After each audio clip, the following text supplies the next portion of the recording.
Eskiden bir iki neşe saçardık, her gün gül olurduk, dosttan açardık.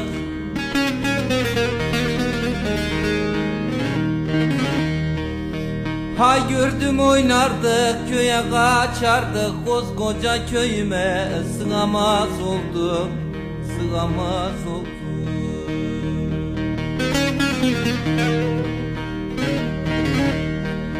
Hay gördüm oynardık, köye kaçardık, koskoca köyüme sığamaz oldum, sığamaz oldum.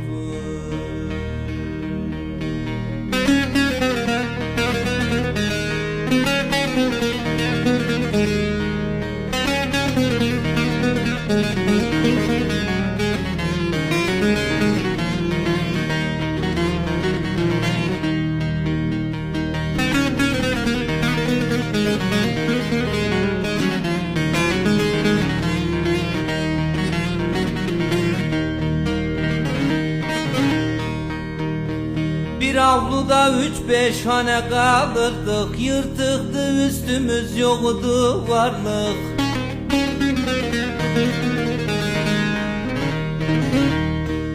Kalmadı kimse de eş dost akrabalık, koskoca köyüme sığamaz oldum, sığamaz oldum.